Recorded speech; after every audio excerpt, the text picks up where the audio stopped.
నమస్తే, welcome to I dream. నేను మీ విజిత.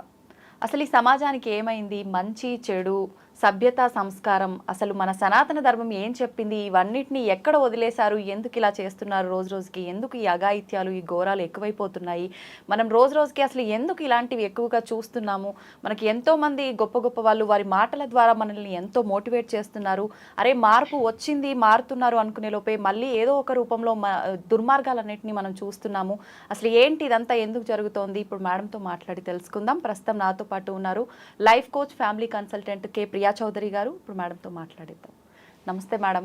నమస్తే మేడం, అసలు ఏం జరుగుతోంది మేడం? రోజు రోజుకి అసలు భయం వేస్తుంది. అసలు లైఫ్ ఎలా సాగుతోంది, ఏం జరుగుతోంది, అసలు ఇవన్నీ చూస్తుంటే సమాజం ఎక్కడికి వెళ్ళిపోతుంది అనే ఒక ఆలోచన తలుచుకుంటేనే అసలు కంగారు వచ్చేస్తుంది మేడం. వినే ఉంటారు madam news, Kannada star Darshan arrest అయ్యారు అని చెప్పి. పవిత్ర గౌడ అనే ఒక తను అమ్మాయితో తను రిలేషన్లో ఉన్నాడు.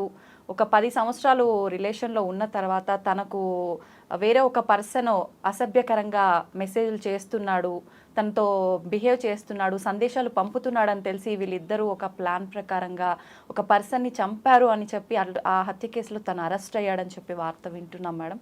ఏంటి మేడం అసలు ఏం చెప్తారు దీని గురించి? ఏం చెప్తారు అని అంటే, నేను ఒక క్వశ్చన్ మీడియాను అడగదలుచుకున్నాను, ఫిల్మ్ ఇండస్ట్రీని అడగదలుచుకున్నానమ్మా. వాళ్ళు మాట్లాడితే ఏం మాట్లాడతారంటే, ఫిల్మ్ ఇండస్ట్రీలో ఎవరినైనా సరే ఇవి ఎందుకు జరుగుతున్నాయండి అని మాట్లాడితే, సామాన్యమైన జీవితాల్లో లేవా, మమ్మల్ని ఎందుకు క్వశ్చన్ చేస్తున్నారు అని మాట్లాడుతున్నారు. నేను వాళ్ళనే తిరిగి క్వశ్చన్ చేస్తున్నా, మిమ్మల్నే ఎందుకు టార్గెట్ చేస్తారు అని అంటే, మీరు హీరోలు కదా, మీరు గొప్పవాళ్ళు కదా, మీరు జనాన్ని ప్రభావితం చేసేటటువంటి శక్తి ఉన్నటువంటి మనుషులు కదా. మీరు ఎక్కడైనా సరే ఆన్ స్క్రీన్ కాదు, ఆఫ్ స్క్రీన్ కూడా మీరు ఒక పెద్ద ఐకాన్ కింద జనాలకు కనిపిస్తారు కదా. అందుకోసమనే మీ వైపు జనాల చూపు ఉంటుంది. ఎందుకు విమర్శిస్తారు? ఎక్కడ లేవా? ఇప్పుడు చూడండి, ఇండస్ట్రీలో కాస్టింగ్ కౌచ్ గురించి అడగండి, మాట్లాడేది ఇదే. బయట లేదా? ఇండస్ట్రీని ఎందుకు అడుగుతారు అని అంటే, మిమ్మల్ని మీరు సమర్థించుకుంటున్నారా అంటే, మా దగ్గర ఉంది, ఇది ఉంటుంది, ఇది సహజం అనేది సమర్థించుకుంటున్నారా? నెంబర్ 1. రెండో విషయం ఏంటంటే, ఇవాళ మనం ఏది చూసినా కూడా ఫిల్మ్ ఇండస్ట్రీ రిలేటెడే చూస్తున్నాం. ఏది అదేంటి, అక్రమ సంబంధాలు కానివ్వండి, హత్యలు కానివ్వండి, ఇంకొకటి కానివ్వండి, విపరీతంగా పొలిటికల్ రంగంలోనూ చూస్తున్నాము, ఇండస్ట్రీలోనూ చూస్తున్నాం. మామూలు మనుషులు లేరా అని క్వశ్చన్ చేయకండి. ఎందుకనంటే, మామూలు మనుషుల్ని ప్రభావితం చేసేవాళ్ళు మీరు. ముందు మీరు తిన్నగా ఉన్నారా లేదా, మీకు మోరల్స్ ఉన్నాయా లేవా, అది చెప్పండి ఫస్ట్. ఒక్కొక్క సినిమాలో హీరో బ్రహ్మాండమైన డైలాగులు చెప్తాడు, సమాజం గురించి, పాతివ్రత్యం గురించి, ఆడదాని గురించి, మాతృత్వం గురించి, ఆడతనం గురించి, తర్వాత శుద్ధులు, నీతులు అన్నీ చెప్పేస్తూ ఉంటాడు. కానీ చివరికి వ్యక్తిగత జీవితానికి వచ్చేసరికి ఎందుకు ఇంప్లిమెంట్ చేయలేకపోతున్నారు? ఒకసారి అడగమని చెప్పండి. అంటే స్క్రీన్ మీద వేరు, ఇది వేరండి. మరి ఎందుకు చెప్తున్నావు? అది వేరు అన్నప్పుడు ఒక వెధవని తీసుకొచ్చి ఒక మంచి వినండి అని నువ్వు ఎందుకు చెప్తున్నావు? ఒక వెధవని తీసుకొచ్చి వీడి హీరో అని ఎందుకు చెప్తున్నావు? ఇక్కడ అభిమానులకు కూడా ఒక విషయం చెప్పాలంటే, ఇప్పుడు మీరు అడిగినటువంటి ఈ క్వశ్చన్లో ఇతన్నే తీసుకుందాం, దర్శన్నే తీసుకుందాం. ఇతన్ని చాలాసార్లు అతని నేర ప్రవృత్తి బయటపడింది. భార్యని హింసించడం కానివ్వండి, లేకపోతే బయట వ్యక్తుల్ని కొట్టి భయంకరంగా రక్తం వచ్చేటట్టు కొట్టి, ఒక హోటల్కి వెళ్ళి బాగా తాగేసి అక్కడ బేరర్ని పట్టుకొని కొట్టేశాడు. ఓకేనా? కొట్టేసిన తర్వాత వాడికి రక్తం గారేటట్టు కొట్టాడు, వాడు చచ్చేటట్టు కొట్టాడు అనుకోవాలి. ఇంకా వాడు వెళ్ళి పోలీస్ స్టేషన్లో కంప్లైంట్ చేస్తే పోలీసులు వాడికి వీడికి రాజీ కుదిర్చేసి ఒక 50,000 కాంపన్సేషన్ ఇప్పించేసి ఆ కేసును క్లోజ్ చేశారు. అది ప్రపంచం మొత్తం తెలుసు. అది తెలిసినప్పుడు తాగి ఈ విధంగా నువ్వు ఒక హీరోవి, 10 మందిలో నువ్వు ఉన్నావు, నువ్వు ఒక ఐకాన్ కింద ఉన్నావు, నువ్వు ఇలాంటివి చేయడానికి వీల్లేదు అని చెప్పి ఆ నిర్మాతల సంఘం కానీ, లేకపోతే ఆర్టిస్టుల సంఘం కానీ, లేకపోతే ఇండస్ట్రీకి సంబంధించినటువంటి పెద్దలు కానీ అతన్ని ఏమన్నా వారించే ప్రయత్నం చేశారా? అది బయటికి రాలేదు. చేశామని చెప్తారేమో. చేసి ఉన్నట్టయితే అతను ఇవాళ ఈ పరిస్థితికి వచ్చి ఉండేటటువంటి వాడు కాదు. అలాగే భార్యని విపరీతంగా హింసించాడు. ఆమె మిస్ఫైర్ అయింది, ఆవిడ తుపాకీ తీసి కాల్చబోయేసరికి ఆవిడ పారిపోయి వచ్చి పోలీస్ స్టేషన్లో కేసు పెట్టింది. అంటే భార్యతో ఎన్నోసార్లు గొడవలు, అతనికి ఎన్నోసార్లు పోలీస్ స్టేషన్కి ఎక్కాడు. అయినా అతను గొప్ప హీరో, పెద్ద hero, mass following hero, controversy hero. ఏంటి కాంట్రవర్సీ? అతని వ్యక్తిత్వంలో ఎక్కడా హీరోయిజం లేదు. మొత్తం అంతా కూడా ప్రతి నాయకుడికి ఉండేటటువంటి లక్షణాలే ఉన్నాయి. ఇలాంటి వ్యక్తిని తీసుకొచ్చి నాయకుడి యొక్క మేకప్ వేసి మీరు కూర్చోబెట్టారు. ఇవాళ జనం అతన్ని ఫాలో అయ్యేటటువంటి జనం ఏం తీసుకుంటారు? ఇంతమంది ఫాలోయింగ్ని తీసుకొచ్చినటువంటి ఈ నిర్మాతలు, ఈ దర్శకులు ఏం సమాధానం చెప్తారు వాళ్ళ సమాజానికి? అది నేను అడుగుతున్నాను. ఒకటి. రెండో విషయం ఏంటంటే, ఇప్పుడు మనం ప్రతి విషయాన్ని అక్రమ సంబంధాలను మాట్లాడుకున్నట్టే కంటేనమ్మా, ఒక ఇద్దరి మధ్య ఒక బంధం ఉన్నప్పుడు, ఒక రిలేషన్ ఉన్నప్పుడు కనీసం ఒక రిలేషన్ని తెంచుకున్న తర్వాత మీ ఇద్దరిది అంత బంధమైనటువంటి విడదీయరాని బంధం అనుకున్నప్పుడు హాయిగా వాళ్ళకు ఒక జీవితాన్ని ఇచ్చేసి మీ జీవితాన్ని మీరు బ్రతకండి. ఎవరు మిమ్మల్ని కామెంట్ చేయరు, ఎవరు మీ జోలికి రారు. ఇక్కడ ఇంకొక విషయము, ఇప్పుడు మీడియాలో ఉన్నప్పుడు కానీ లేకపోతే మన ఒక సెలబ్రిటీ హోదాలో ఉన్నప్పుడు అన్నిటినీ ఫేస్ చేయాల్సినటువంటి పరిస్థితులు వస్తూ ఉంటాయి. ఇప్పుడు నేనే ఉన్నాను, ఎన్నో ఎపిసోడ్స్ చేశా, ఎన్నో మీరు చూడండి కామెంట్స్, జుగుప్సాకరమైన కామెంట్స్ కూడా చేస్తారు. స్టార్టింగ్లో అయితే వణికిపోయేదాన్ని నేను, ఏడుపు వచ్చేది నాకు, మానేద్దాం అనుకుని మానేసిన రోజులు కూడా. కానీ నాకు నేనే సెల్ఫ్ మోటివేషన్ చేసుకున్నాను. అవును, ఎవడు తిడుతున్నాడు, నేను మాట్లాడింది ఏమన్నా తప్పుందా, అది వాడికి తగిలింది, వాడు ఆ తప్పు చేస్తున్నాడు, వాడి కసి ఈ విధంగా తీర్చుకుంటున్నాడు, ఇగ్నోర్, అంతే, కేర్ నాట్. నేను తీసుకున్నది ఎంతమందిని కదిలించింది, ఎంతమందికి పడేటటువంటి విషయం ఉంది, నేను ఏం చేస్తున్నాను, నేను చేసేది మంచా చెడ, ఒక ప్రశ్న వేసుకున్నాను. నేను కావాల్సిన వాళ్ళ కోసం నేను ఉండాలి, నేను అక్కర్లేనటువంటి వాళ్ళ గురించి నేను పట్టించుకోవాల్సినటువంటి అవసరమే నాకు లేదు. సింపుల్ ఎగ్జాంపుల్ చెప్తాను, నైటీ గురించి మాట్లాడానమ్మా ఒకసారి. నైటీ గురించి మాట్లాడినప్పుడు నిజంగా చూడాలి, ఆడవాళ్ళు నాకు పెట్టిన మెసేజ్లో నిజంగా ఒక్కొక్క ఆడవాళ్ళు, నేను మీరు క్వశ్చన్ చేసుకోండి, ఎంత నీచమైనటువంటి మెసేజ్లు పెట్టారో తెలుసా అమ్మా నాకు.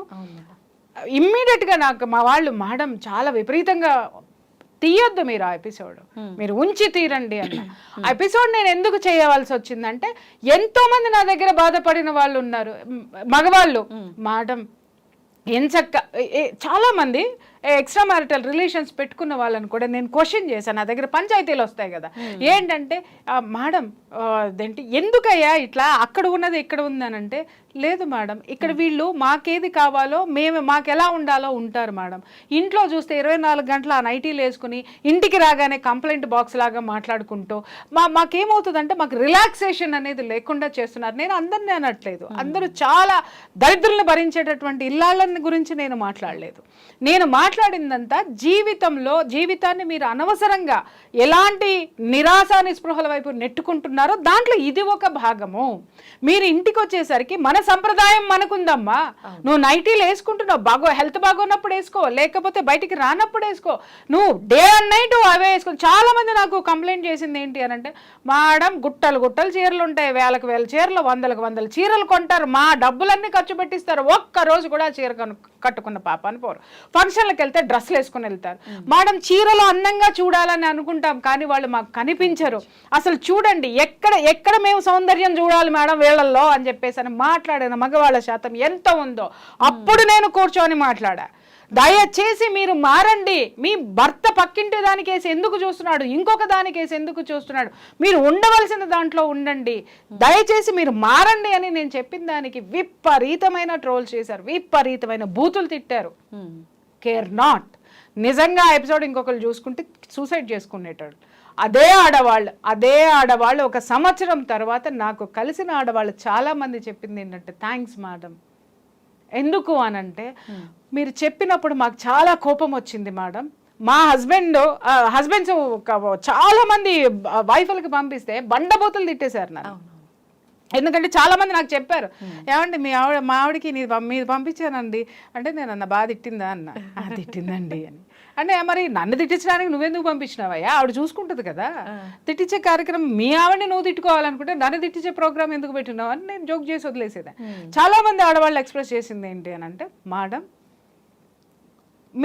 మీరు మాట్లాడినప్పుడు మాకు కోపం వచ్చింది, ఎందుకంటే మా స్వేచ్ఛ, మా స్వతంత్రం, మా కంఫర్టబిలిటీ మేము చూసుకుంటాం కాబట్టి. కానీ తరువాత మేము దాన్ని మెల్లగా ఫాలో అవ్వడం మొదలు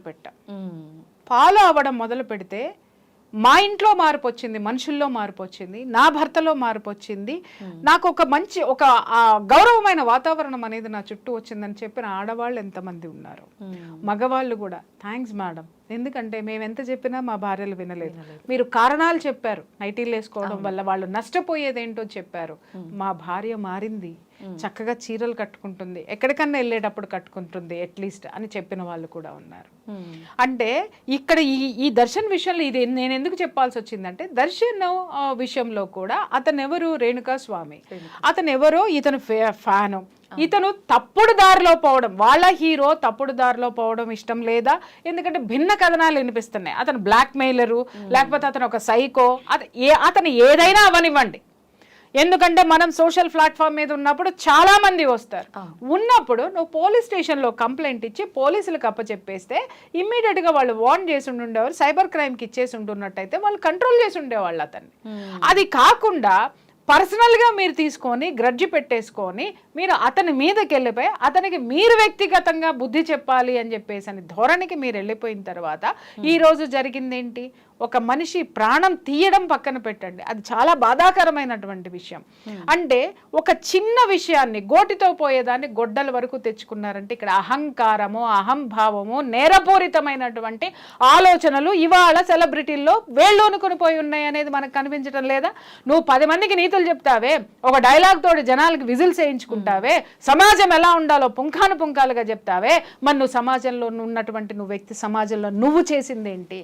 అలాగే ఇండస్ట్రీ కూడా క్వశ్చన్ చేసుకోవాల్సింది ఏంటంటే, ఇలాంటి వ్యక్తుల్ని మనం ఎందుకు ఎంకరేజ్ చేయాలి, ఎంకరేజ్ చేయడం వల్ల మనం ఏం చెప్పగలుగుతున్నాం? ఇవాళ రేపట్లో జనాలు చాలా తెలివిగా ఉన్నారమ్మా, వాళ్ళల్లో చాలా అవేర్నెస్ అనేది వస్తుంది. ఇదివరకు ఇట్లాగా గుడ్డిగా వెళ్ళిపోయి ఆహా ఫ్యాన్స్ అనో ఇంకొకటనో వెళ్ళిపోయి కౌగిలించుకోవట్ల, మంచి చెడు ఏది కూడా బేరీజు వేసేటటువంటి తత్వము ఆ యొక్క స్థితి ఇవాళ మనిషిలో వచ్చేసింది.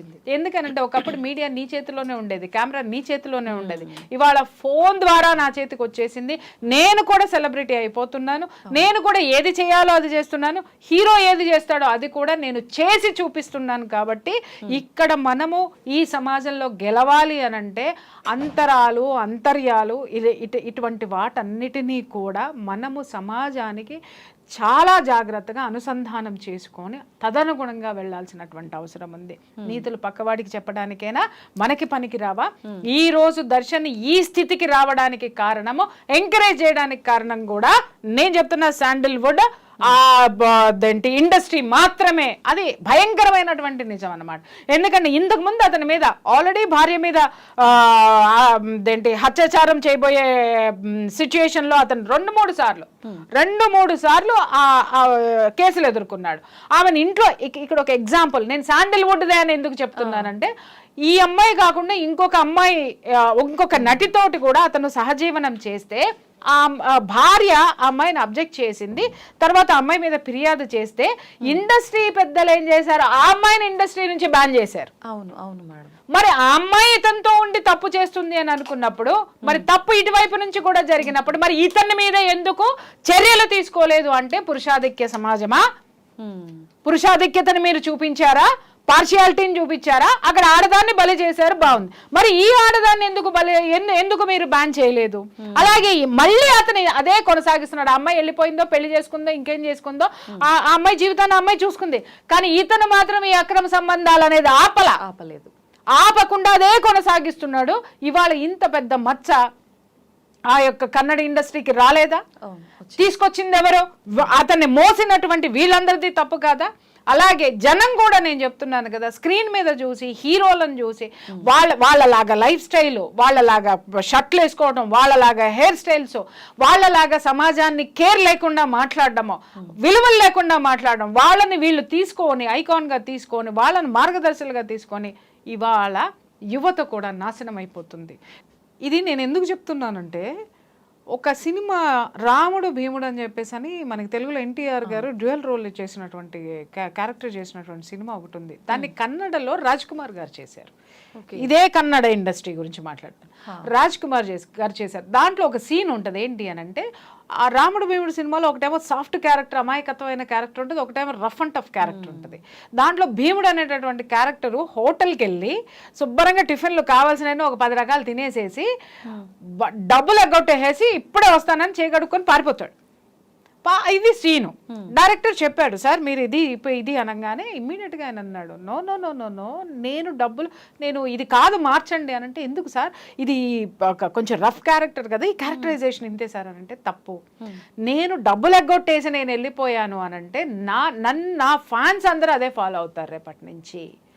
ఇట్ షుడ్ బి చేంజ్ అని చెప్పేసి దాన్ని ఆయన ఏ విధంగా చేంజ్ చేశాడు అని అంటే, ఆ లోపల మొత్తం అంతా తినేసి డబ్బులు ఎగ్గొట్టేసి బయటకు వచ్చిన తర్వాత అక్కడ ఒక దేవుడి విగ్రహం ఉంటుంది. ఆ దేవుడి విగ్రహానికి దండం పెట్టుకుని, స్వామి ఇప్పుడు నా దగ్గర డబ్బులు లేవు, కానీ నా దగ్గర డబ్బులు వచ్చినప్పుడు మళ్ళీ తిరిగి వచ్చి నేను కడతాను. మోరల్ అంటే తనను అనుసరించేటటువంటి సమాజం ఒకటి ఉంది, ఆ సామాజిక బాధ్యత ఒకటి ఉంది. కాబట్టి వాళ్ళు అంతకాలము అన్నాళ్ళు వాళ్ళు ఆ విధంగా దేవుళ్ళ లెక్క నిలబడిపోయారమ్మ జనాల్లో.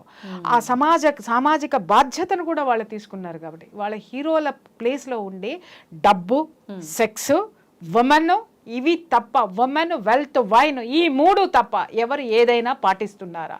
సామాజిక బాధ్యత ఉన్నటువంటి హీరోస్ ఎంతమంది ఉన్నారు ఈరోజు? లేదా ఇండస్ట్రీ ఏ విధమైనటువంటి సామాజిక బాధ్యతతో ఉంది చెప్పండి. ఇవాళ నేను హెచ్చరిస్తున్నా, టీవీ సీరియల్స్ కానీ, టీవీ రంగం కానివ్వండి, డిజిటల్ మీడియా కానివ్వండి, ఏదైనా సరే, ఇటు మీడియా, అటు సినిమా రంగము, టీవీ సీరియల్ రంగం, ఇవి అన్నీ కూడా జనాల్ని, సమాజాన్ని ప్రభావితం చేస్తాయి.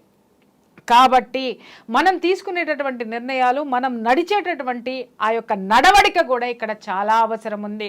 ఎందుకంటే మన యొక్క నడవడిక సమాజాన్ని ప్రభావితం చేస్తుంది, సమాజంలో మనల్ని ఫాలో అయ్యే వాళ్ళని చాలా ప్రభావితం చేస్తుంది. కాబట్టి ఇలాంటివి ఖండించాల్సినటువంటి అవసరం ఉంది. ముందే ఖండించి ఉంటే, ఇలాంటి జాగ్రత్తలు తీసుకోకపోతే, ఇదే ఇంకా జరుగుతూ వెళ్తే సమాజాన్ని భ్రష్టు పట్టించిన వాళ్ళలో ఈ సినిమా రంగం కూడా ఒకటి ఉంటుంది. అయితే ఇప్పుడు ఈ క్యారెక్టర్లో ఎవరైతే పవిత్ర గౌడ్ ఉందో మేడం, తను రిలేషన్షిప్ గురించి అనౌన్స్మెంట్ 10 years కంప్లీట్ అయ్యింది అని అనౌన్స్ చేసిన తర్వాత, ఈ ఇష్యూ స్టార్ట్ అయిన తర్వాత, ఎవరైతే తన వైఫ్ విజయలక్ష్మి ఉందో తనకి అంతా తెలుసు మా గురించి అని చెప్పి ఒక వార్త కూడా చెప్పిందని చెప్పి వింటున్నాం మేడం. అలా ఎట్లా అంటే వైఫ్కి తెలిసి కూడా ఎట్లా స్వీకరిస్తారు మేడం ఇదంతా? హస్బెండ్ ఇలా ఒక రిలేషన్లో ఉన్నాడు అన్న విషయాన్ని. అమ్మా, ఇక్కడ మనం ఆలోచించాల్సింది ఏంటంటే, వైఫ్ ఒంటరిదైపోయింది, ఇతనికి ఇండస్ట్రీ సపోర్ట్ ఉంది, ఇతనికి ఇంకొక అద్భుతమైనటువంటి ఫ్రెండ్స్ ఉన్నారు. వాళ్ళల్లో ఒకళ్ళు ప్రజ్వల్ అని చెప్పేసి రీసెంట్గా ఒక సెక్స్ స్కాండల్లో పట్టుబడినటువంటి ఎంపీ, రాజకీయ నాయకుడు. ఇప్పుడు అది కూడా చెప్పాను నేను ఇందాక కూడా, రాజకీయ రంగంలోనూ మీడియా రంగంలోనూ వీళ్ళందరూ టాప్ ప్రయారిటీలో. అంటే అంత అద్భుతమైనటువంటి ఫ్రెండ్స్, దుర్మార్గమైనటువంటి ఫ్రెండ్స్ వీడికి ఉన్నారు. ఉండేసరికి ఆ అమ్మాయి ఒంటరిదైపోయింది. ఇతనితోటి డివోర్స్ ఎందుకు తీసుకోలేదు అని అంటే, పెళ్లి చేసుకున్నాను, నేను 2 బిడ్డల్ని కన్నాను వీడి నుంచి, నేను విడాకులు తీసుకొని వెళ్తే నా బిడ్డలకి తండ్రి ఎవరు ఉంటారు? వాళ్ళ కేరింగ్ ఎక్కడి నుంచి వస్తుంది? వీడు ఎందుకు మారడు? వీడిని మార్చి చూద్దామని చెప్పేసి అమ్మాయి మొండిగా, తర్వాత తను చేసుకున్నటువంటి పెళ్లికి అమ్మాయి విలువనిచ్చి అక్కడే ఉండిపోయింది. ఆ అమ్మాయి ఒంటరిది అయిపోయింది. ఇంకొకటి ఏమవుతుందంటే, ఇక్కడ వీళ్ళిద్దరు ఫైటింగ్ కూడా ఎలా ఉంది అని అంటే, ఈ అమ్మాయి, ఈ పవిత్ర అనేటటువంటి అమ్మాయిని కూతురుతోటి వాడు డాన్స్లు వేసుకుంటూ ఇన్స్టాగ్రామ్ పెడితే, ఇక్కడ ఈవిడ ఈ కొడుకులతోటి వాళ్ళతోటి, లేకపోతే ఈ అమ్మాయికి అంటే ఇన్స్టాగ్రామ్ ఫైట్ జరిగింది కానీ 1-to-1 ఫైట్ అయితే మాత్రం ఏ రోజు జరగలేదు. ఇంకొకటి ఏంటంటే, వాడిది భయంకరమైనటువంటి ఫెరోషియస్ నేచర్ అన్నమాట. ఆ నేచర్ని తట్టుకోవడానికి, ధైర్యం చేయడానికి ఎవరికి ధైర్యం చాలేదు. వాడి దగ్గర గన్ ఎందుకుంది? వాడి ప్రొటెక్షన్కి ఉందా, లేకపోతే జనాల్ని ఇది చేయడానికి ఉందా? ఇలాంటివన్నీ కూడా పెట్టుకొని దౌర్జన్యం చేసుకుంటూ వాడు బ్రతికేస్తున్నప్పుడు అమ్మాయికి తెలుసు వాడితో ఉంటున్నాడు అన్న సంగతి తెలుసు. వీళ్ళిద్దరికి మధ్య ఇన్స్టాగ్రామ్ లో యుద్ధాలు జరిగినాయి.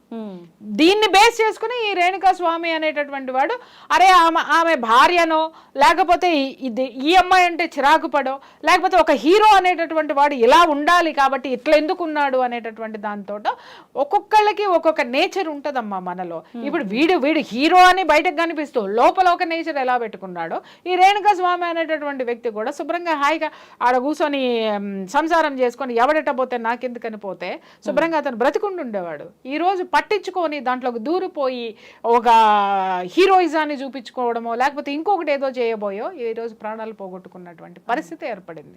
ఇప్పుడు మీరన్నట్టుగా ఆ అమ్మాయి భరిస్తుంది, తెలుసు అన్నీ తెలుసు అని అంటే తెలుసు ఏం చేస్తుందండి? ఆ అమ్మాయికి ఇండస్ట్రీ సపోర్ట్గా నిలిచిందా, చట్టం సపోర్ట్గా నిలిచిందా? ఎవరు సపోర్ట్గా నిలిచారండి? మొత్తం అంతా దరిద్రానికే నిలిచింది, దుర్మార్గానికే నిలిచింది. కాబట్టి ఆ అమ్మాయి నోరు మూసుకొని కేవలం ఇన్స్టాలో ఫైట్ చేస్తూ కూర్చుంది. కానీ ఒకటి నేను ఎప్పుడు చెప్తూ ఉంటాను, ఒకరి ఉసురు మాత్రం ఇంకొకళ్ళకి తగలకుండా మాత్రం పోదు. లాస్ట్ టైం ఇంకొక పవిత్ర విషయంలో కూడా నేను ఇదే చెప్పా. భార్యని కష్టపెట్టి, అంటే భార్యాభర్తలు ఇద్దరికీ పడలేదనుకోమ్మా, లేకపోతే అవతల వాళ్ళు కూడా వీళ్ళకి సహకరించట్లేదనుకోమ్మా, నువ్వు ఇంకొక జీవితాన్ని స్టార్ట్ చేయి. నేను అదే చెప్తా, కొత్త జీవితాన్ని హ్యాపీగా స్టార్ట్ చేసుకో. దాంట్లో విభేదించడానికి ఏమి లేదు అక్కడ, అభ్యంతరం పెట్టడానికి ఏమి లేదు అక్కడ. కానీ ఇక్కడ వాంటెడ్లీ ఇంకొక ఆడదాని మోజులో పడిపోయో లేకపోతే హాయిగా ఒక సంసారంలో ఉన్నటువంటిది నా జీవితం నాకు కావాలి, దీని కూతురుకు ఒక తండ్రి కావాలి, దీనికి ఒక మొగుడు కావాలి, వీడు ఒకడు దొరికాడు, హీరో ప్లేస్లో ఉన్నాడు, డబ్బు ఉంది, హోదా ఉంది, అన్నీ ఉన్నాయి కాబట్టి ఇతన్ని గ్రాప్ చేసి కూర్చోబెట్టుకుందామె. కానీ ఆమె ఎంత ఎంత మానసికంగా, ఇప్పుడు డివోర్స్ ఇచ్చి కూర్చుంటే ఏమి ఉండదమ్మా, డివోర్స్ ఇవ్వకుండా కూర్చొని ఉన్నప్పుడు ఇతనే భర్త, ఆమెకేమో బయట ఏమి ఎక్స్ట్రాలు ఎక్సెస్లు ఏమి లేవు అక్కడ. ఇతని మీద ఉన్నట్టు ఆమెకి ఇవ్వాల్సినటువంటి ప్రేమ కానీ ఇంకొకటి కానీ అన్నీ తీసుకొచ్చి ఇక్కడ ఇస్తుంటే ఆ మనసు ఎంత బాధపడి ఉంటుంది, ఎంత ఖేదనకి గురై ఉంటుంది. ఆ ఖేదనే ఈరోజు వీళ్ళిద్దరూ ఈ విధంగా రోడ్డు మీద పడి జైలు పాలవ్వడానికి కారణం.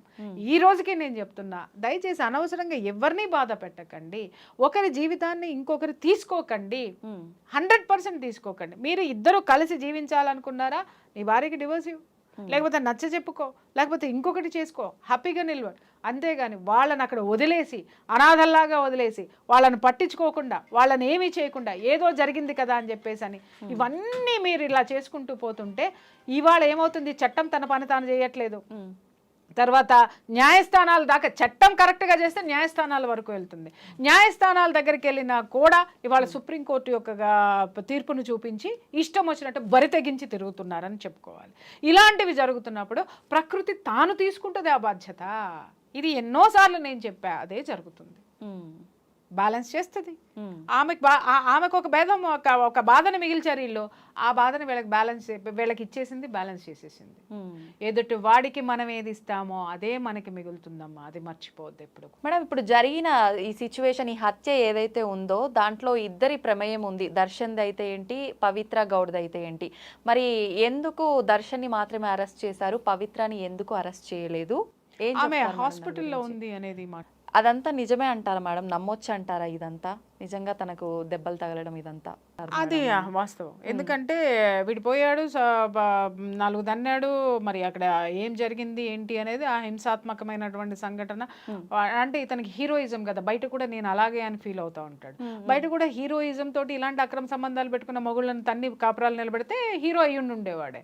కానీ నువ్వు అక్రమ సంబంధం పెట్టుకొని నిన్ను క్వశ్చన్ చేసినాడు ఆడు బ్లాక్ మెయిలరో లేకపోతే ఇంకొకడో ఆయన పోయి నువ్వు ఇష్టం వచ్చినట్టు తాగి నీ ఇష్టం వచ్చినట్టు దన్నా వాడు చచ్చి ఊరుకున్నాడు. అక్కడ ఉన్నప్పుడు ఈ ఇంటికి వచ్చిన తర్వాత అది మర్డర్ కేసు ఎవరికి తెలియదు అనుకున్నాడు, అది బయటపడింది.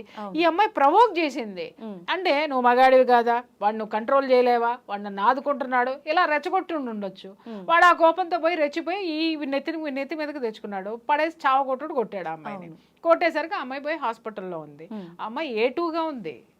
A2, A1 ఏమో వీడు, A2 ఆ అమ్మాయి. మిగిలిన వాళ్ళందరూ 10 మంది గ్యాంగ్ ఎవరైతే ఉన్నారో మిగిలిన వాళ్ళందరూ మిగిలిన నంబర్లలోకి వస్తారు. ఖచ్చితంగా అరెస్ట్ అనేది చేస్తారు, చేయకుండా మాత్రం ఉండరమ్మా. మనం చేసిన దానికి మూల్యం చెల్లించుకోవాల్సిందే, ఎక్కడైనా చెల్లించుకోవాల్సిందే, అది మాత్రం మర్చిపోవద్దు ఎవరు కూడా. మీరు చెప్పినట్టు ఎక్కడ తప్పించుకున్నా ఇవాళ ఆడవాళ్ళు కూడా నేను చెప్పేది అదే, సెన్సిటివ్ని కోల్పోతున్నారు, పగా ప్రతీకారాల జోలికి వెళ్ళిపోతున్నారు. ఎవడో నాకు అండున్నాడు కాబట్టి వాడిని చూసుకుని నేను ఏమైనా చేసేస్తానని నీ గత జీవితంలో ఉన్నటువంటి నీకున్నటువంటి పగ, ద్వేషమో లేకపోతే కసో దాన్ని నువ్వు ఒకళ్ళ మీద చూపించుకోవాలనుకోవడం అనేది కరెక్ట్ కాదు. దయచేసి నీకు ఒక జీవితాన్ని నువ్వు కష్టపడి బ్రతుకో, ఖచ్చితంగా నీకు ఒక జీవితం ఉంటుంది. లేదు నువ్వు కష్టపడినా కూడా నువ్వు పైకి రావట్లేదంటే ఇంకొకళ్ళ సపోర్ట్ తీసుకో, కానీ అది ఎంతవరకు ఉండాలో అంతవరకే ఉంచుకో. దాన్ని దాటి కనుక హద్దులు దాటి ప్రవర్తిస్తే ఎప్పటికైనా ముప్పే. నిజం మేడం, 100% నిజం మీరు చెప్పింది. నిజంగా ఆ సెన్సిటివ్నెస్ని కోల్పోతున్నారు. ఎస్, ఇది అమ్మ ఒకటి, ఎవరు దేంట్లో ఉన్నా వాళ్ళు ఆ తప్పు చేసినప్పుడు వాళ్ళు దాన్ని ఖండించాల్సినటువంటి అవసరం, దానికి బాధ్యతగా ఉన్నటువంటి వాళ్ళు, దానికి పెద్దలైనటువంటి వాళ్ళు ఖండించాల్సినటువంటి అవసరం ఉంది.